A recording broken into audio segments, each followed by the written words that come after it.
Good evening, everybody. John here from Tutor to You, welcoming you along to yet another of our live streams for Economics A-Level. Tonight we're looking at restrictions on free trade.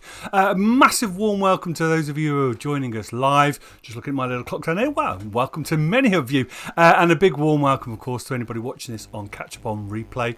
If you are watching us live, we would love to know your responses to the fast-paced, quick activities that we've got tonight. Do use the chat window so that we can see your responses. And of course, the people asking the question tonight, as it was last week, we've got Penny in the middle of the screen and Jeff on the right hand side. Good evening, both. Good evening. Hi, everybody. I think we might be ready, guys. Shall we get cracking?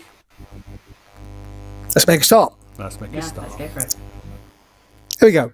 So we got some multiple choice questions to start with.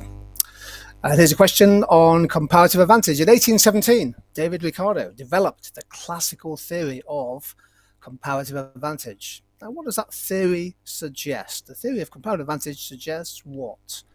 What do we think? A, B, C, or D? If you're joining us live tonight, post your answer in the chat window, and let's see who can get some good answers. And we'll keep a note of the names for a shout out at the end. The normal one says D. Nikita says D, and Andre says D as well. Recognise some of the names from last week's live stream. Abbas says D. In fact, the consensus seems to be D. Looks like we've had a great start here. John will tell us the answer that comes up on the screen. Yes, the key thing about comparative advantage is all to do with differences in relative opportunity cost. Very, very important to understand the gap, the relative opportunity cost of producing wheat versus cocoa, whatever it is, steel versus producing LCD screens. So the benefits from trade come from differences in relative opportunity cost between countries. Let's take a look at our second question. There are 20 countries inside the European Union that have a common currency. In fact, there are 28 27 European countries, but 20 now have the common currency, and a central bank called the European Central Bank. Croatia joined on the 1st of January 2023. What is this known as? What do we think for question 2, team economics? So answers coming through. Dylan thinks it's, Gabby thinks it's B. Nizar thinks it's B. Common market, monetary union, free trade area, customs union. These are all different types of economic integration that you will definitely need to know about for your exams this year. And San says it's D. A couple of people choosing D, customs union. Let's have a look at the answer. The answer is monetary union, the 4th stage of economic integration. If you remember, it goes free trade area, customs union, single market, monetary union, and then an economic union in a broader sense, including maybe fiscal union. So Croatia is the latest country to join the single currency. Interestingly, let's just see if our live audience have been following the news just recently. 2 countries have announced they're starting to explore the possibility of a common currency. They're outside the European Union. They're not European countries. Can anybody tell us which 2 countries have announced they're starting exploration of switching to the same currency? In other words, a little mini monetary union. And Chloe is fast in with a brilliant answer. It is indeed China. Great answer. Robert says the UK and North Korea. That's probably a little way off, Robert. Or maybe you know more than I do. Here's question 3. Sri Lanka's spice exporters have complained to the World Trade Organization about multiple non-tariff barriers imposed by Indian authorities on pepper, areca nuts, and clove stems. Which of the following best describes a non-tariff barrier? What do we think for question 3? By the way, these are all past exam questions. So what do we think? Which of the following best describes a non-tariff barrier? Trade dispute there between Sri Lanka and India.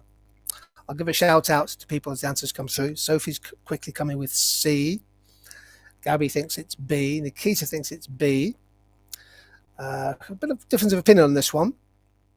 Most people are saying it's B, or a few people saying it's C. Here's the answer coming through. Best described as non-tariff barrier is B. If you have rules of origin, you need to know the provenance of a good. Where did the cotton come from in a t-shirt? Where did the beef come from in a food product, etc.?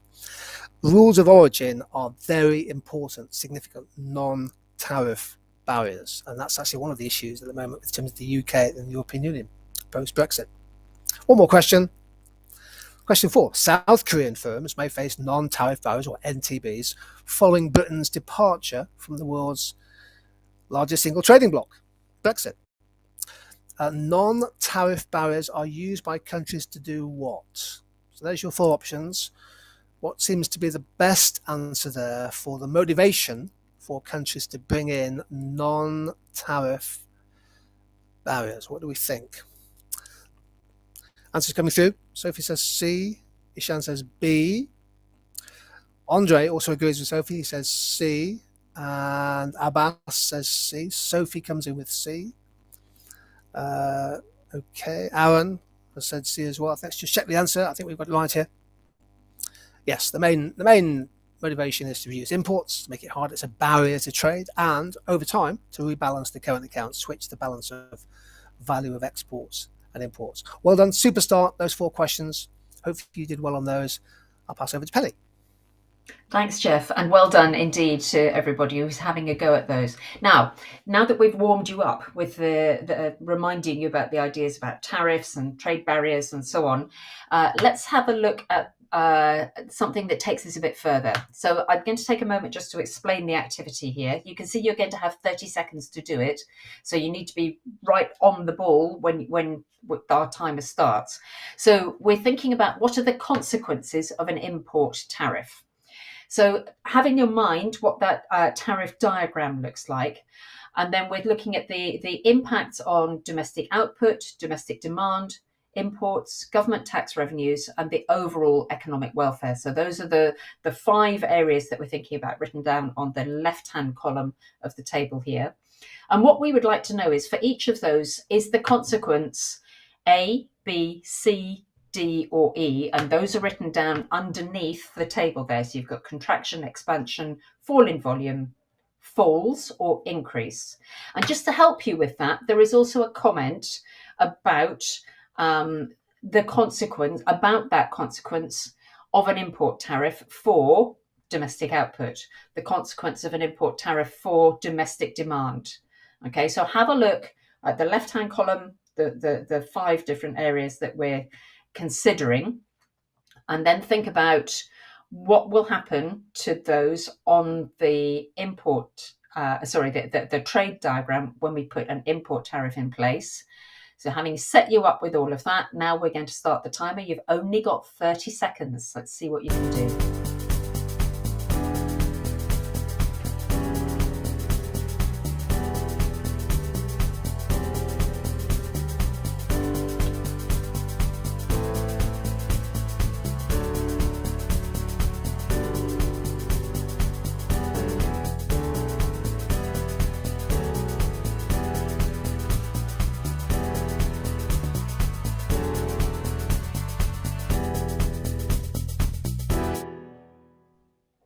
Okay, that's tough going, isn't it?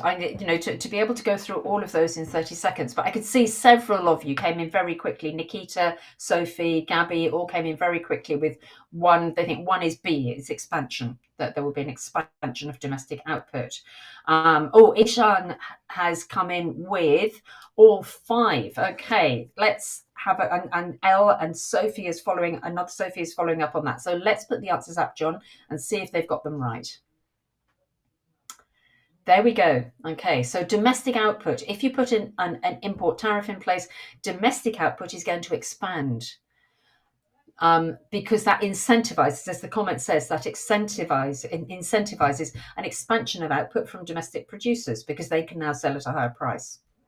Okay. On the other hand, domestic demand, excuse me, is going to fall. We've got a contraction along that demand curve, because domestic consumers can't afford to buy as many of the goods at the higher price, so that reduces their real incomes and means that they can't buy as much of whatever the good is. Imports are going to fall in volume. No, we're going to have expenditure switching. So remember, this is an example of an expenditure switching policy to switch demand towards domestic production instead of imports. Government tax revenues, E, that's the increase. Okay, so government are going to benefit by the revenue that's been generated by the imports on which people are now paying tariffs. And that leaves us finally with overall economic welfare. Well, that falls. And if you think again about the diagram, either side of the sort of tariff revenue box, you're going to have a triangle showing a loss of economic welfare and economic efficiency, because the tariffs are having that impact on the market. So if you got all of those right, very well done. I think, and particularly if you managed to do it within the 30 seconds, well done. Let's send you back to Jeff for some great bubble quizzes. Yeah, well done there. Great answers, everybody. I think we're ready for a bubble quiz. We'll give you a question and 4 answers. Now, the number of answers that could be correct can be 0, 1, 2, 3, or all 4. And all we ask you to do is, if you're watching on replay, just pause the button and have a go at the question. If you're watching live, how many answers, which of the letters are correct? Here's our first question. According to the theory of comparative advantage, which of the following are reasons why countries trade? There are options, A, B, C, and D. And if you're watching on catch-up, maybe this is a moment to press the video, press the pause button, have a cup of tea, and have a go at each of these bubble quiz questions. Which are the main reasons on this, correct reasons, why countries trade? Answers starting to come through, which is fantastic. So what do we think here? Yeah, Chloe thinks it's B, C, D. Nizar thinks it's B and D. Andre says he thinks it's B. Gabby says B, C, D. And Jones G says B and D. So quite a few people thinking it's B. Some people think it's B, C, D. Let's have a look at the answer. And it is indeed B, C, D. Why do countries trade? Yes, because they're trying to take advantage of comparative advantage. Of course, that is because costs are higher in one country than another, and country than another. So B, C, and D all feed into each other and help explain the potential gains from specialization and the potential gains from trade. Let's try another question. Here we go. Which of the following are functions of the WTO, the World Trade Organization? We got 4 listed there. Can you identify the correct answers? Which of the following are functions of the World Trade Organization, or WTO? Hello 889 comes in very quickly with A, C, and D. Interesting. Nikita says all 4. Johnny says D, and Andre says A, B, D. Maybe all of them. A couple of people saying could be all. Okay. Gabby says ABD. Chloe says ABD. Dylan says DCBA or ACB, ABCD. Let's look at the answer. In fact, the answer is 3 of them, A, B, and D. The World Bank's role is not really, World Trade Organization, his role is not really support social and economic development. That's more the role of the World Bank and related organizations. But the World Trade Organization handles trade negotiations, handles disputes over non-tariff barriers, and monitors the trade policies of members. So the one that's less accurate there, it's wrong, is C. Okay, let's try one more. I like this question. So if you get this right, serious respect. Here we go. Which of these will tend to lead to an increase in imports into the USA? Which of these factors listed there will tend to cause a rise in imports, the value of or the volume of imports coming into the United States? USA's real income fell due to recession. Import quotas were increased. External value of the dollar increased. US prices rose more slowly than other prices. What do you reckon here? Now, I'll point out as they come through. Not easy, by the way. This is not easy. And what have we got here? People saying it's B and D. Some people saying it's B and D. Other people saying it's just C. Ishan says it's C. Shiman says it's C. Dylan says C. Let's check the answer.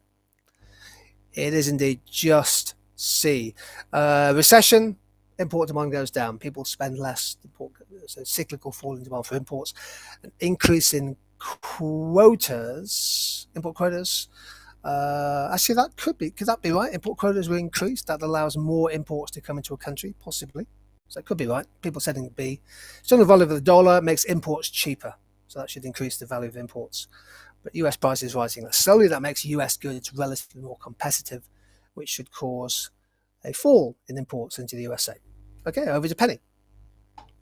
Thanks very much, Jeff. So now we're going to start looking at some analysis, some explanation of an argument for trade protectionism and then an argument against trade protectionism. What I would like you to do is to type in, have a think first, type in on the guest chat.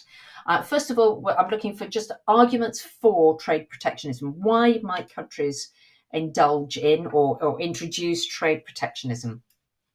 Why might this could be a quota, it could be a tariff, it could be a non-tariff barrier.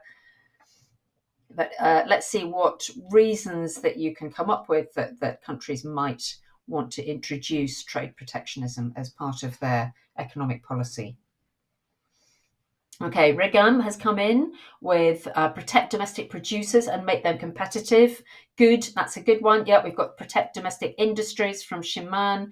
Reduce current account deficit, says L or EL. Protect infant industries, protect domestic markets, supports domestic growth. Good. Okay, so there's lots about domestic production and also 1 or 2 comments about the current account. Let's have a look at the 2 suggestions that we've got here for you. Okay, so there is that point about job protection. Sorry, I'm just coughing here for a moment.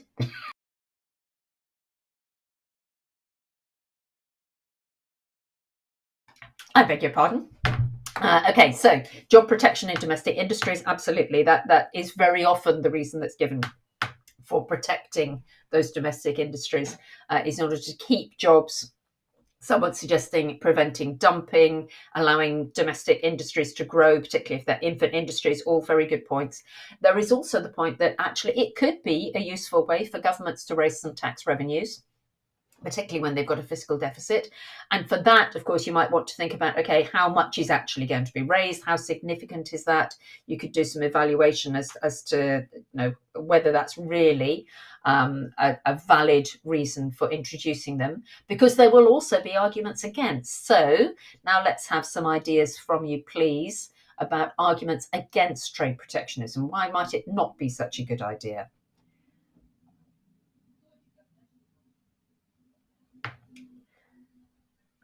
Okay, so what are your counter arguments that you could suggest?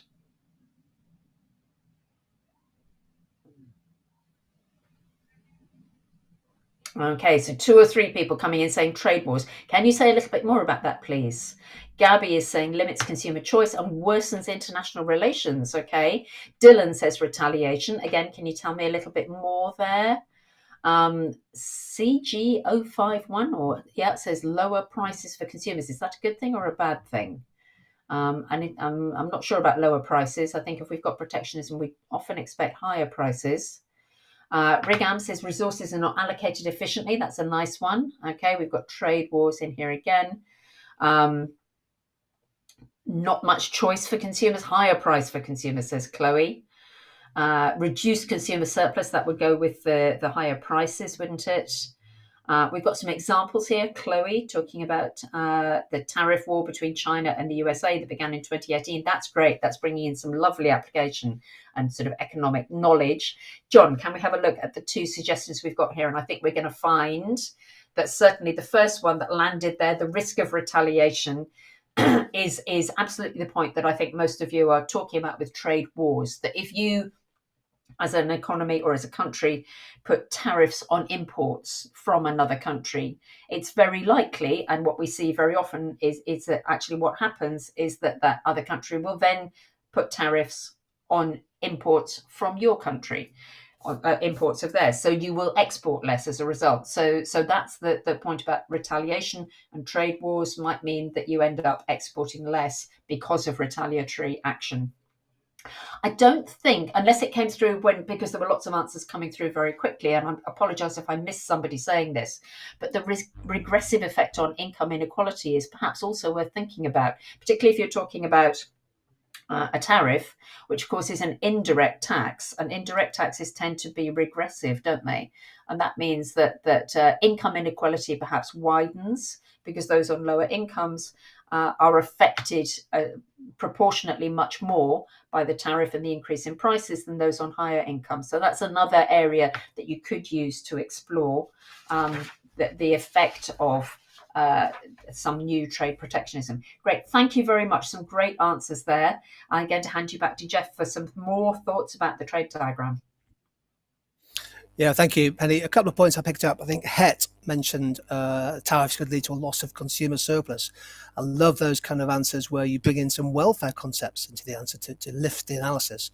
And Andre talked about a reduction in market accessibility or market contestability. That trade barriers often make domestic markets less contestable. And that will be a terrific micro point. And then you can then talk about efficiency, etc. So some really good answers there. Thank you to everybody for contributing. I've got so I have to say to you, Team Economics, these are tricky, right? So if you get these right, hats off to you. Here's question 1. With reference to the tariff diagram below, identify the change in the quantity supplied by domestic firms when an import tariff is imposed. Okay, there's your tariff diagram.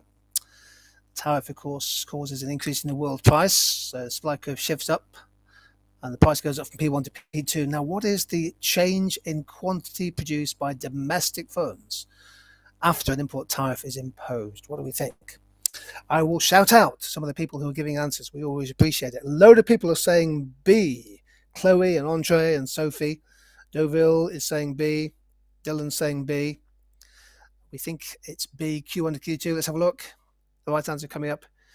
And it is indeed B. Yes, so that tariff causes expenditure switching and it encourages domestic firms, driven by the profit motive, no doubt, to increase their production from Q1 to Q2. Of course, the extent to which they can do that depends on the of supply. Great start. Let's have a look at the next question, number 2. With tariff diagram, same diagram, I think. Identify the change in quantity supplied by foreign firms when a tariff is imposed. So the tariff causes the supply curve to shift up. What is the consequence of the tariff in terms of the change in quantity supplied of foreign firms when the tariff is imposed? We know that domestic production goes up from Q1 to Q2, but what happens to overseas production? In other words, what happens to the volume of imports? Chloe thinks it's B, Gabby thinks it's B, Het thinks it's B. A couple of people saying it's A, which is quite interesting. Let's have a look at the answer, John, please. Coming up, it is A, from Q1, Q4 to Q2, Q3. Imports represents the gap between domestic demand and supply. So before the tariff, domestic supply was Q1, domestic demand was Q4, so therefore imports were Q1, Q4. After the tariff, domestic supply goes up to Q2, but domestic demand contracts, as Penny talked about before, and so the volume of imports shrinks to Q2, Q3. So the change in quantity supplied is that difference between that big volume of imports before to the smaller volume of imports Q2, Q3. So the answer there was A for that one. One more question. Let's move from tariffs to quotas. With reference to the tariff diagram below, what is the revenue earned by foreign firms before a quota is imposed? Tricky one, this one. You may well have had a slightly different quota diagram taught to you, so don't worry if this diagram looks a little quirky, a little unusual. Basically, a quota means that you can only supply domestic supply plus a quota. So S quota is the supply curve after a quota. So what is the revenue earned by foreign firms before the imposition of a quota? What do we think? It's obviously to do with areas underneath that curve. Answers coming through slowly. This is a complicated diagram. Het thinks it's B. What's the revenue earned by foreign firms before a quota? Before a quota. A few people now saying C, and this is a tricky question. EL or L says C. Let's look at the answer, John, please. The answer is C. It's B, C, D, E. See, before the quota, domestic supply is Q1 and domestic demand is Q5. So imports, the imported quantities Q1 to Q5, so they get all the revenue equal to the area B, C, D, E. Of course, after the quota, you can't import that quantity, it's a limit, so that revenue will go down. So before the quota, it's B, C, D, E. So well done if you got those two right, because they were challenging questions. Let's finish off with a round of devil's advocate, and to do that we'll go over to Penny. Thank you. And yes, I agree. Those were very challenging questions. So well done on those. We're going to stick with the idea of quotas here. I'm asking you for a counter argument here. So we're thinking again about the however point. So the point that we're starting out with is in support of the imposition of an import quota. And it says this, that the imposition of an import quota will mean that domestic producers benefit from the cap on imports. In other words, that was what you were just looking at on the graph a moment ago. It says this increases the market price and makes it more profitable for them to stay in or even to enter the market. Okay, so that's a good reason for having an import quota. What I'm after is an on the other hand or a however argument. What's the counter argument to that? Let's think specifically about domestic producers or about the domestic impacts on the domestic economy. So we're not thinking so much about those importers or those who are producing the imports. We're thinking about the domestic economy. Nikita has come in very quickly with a reduce in competitiveness, hence reducing quality and choices. Okay, so we're maybe looking at less choice for the consumer, reference back again to that loss of consumer surplus. Ishan saying marginal propensity to import could be high and therefore people still import. Okay, UK is a net importer and needs raw materials and resources, therefore not as much demand for domestic firms. That's great. That's using some really good knowledge of the UK economy and then using that to reference what happens to the domestic economy. We've got from Sophie, however, domestic firm may not be able to reach the level above the quota. Okay, so you're thinking about maybe there's a limited production capacity for domestic firms. Okay, it could disincentivize domestic producers from being efficient, says Shiman, as there will be less competition. Okay, good. Let's have a look at the suggestion that we've got here. There are some great suggestions coming through from you all. I'm sorry I didn't manage to read all of them out. But here's the one that we've suggested. That some producers may be hampered by scarce supply of higher quality overseas imports. So we're thinking, okay, is that quota going to affect the imports that they actually need as part of their raw materials? And that may hurt their competitiveness. Okay. Yes, and again, there were a number of you commenting about the impact on competitiveness of domestic producers. So well done. Okay, let's have a go at one more of these, just staying with the same point. So again, we're thinking about imports and quotas. And now we're thinking about the impact on the government. So we're saying the government may see an improved external balance. Okay, that means improvement in their balance of trade, perhaps. So they may see an improved external balance from the reduction in imports and an expansion of GDP from the increase in domestic production. However, can you think of something which is another disadvantage of quotas, and perhaps with reference to the government sector of the economy? So let's have something which directly addresses that point that's just been made about government involvement in the economy, particularly in relation to quotas.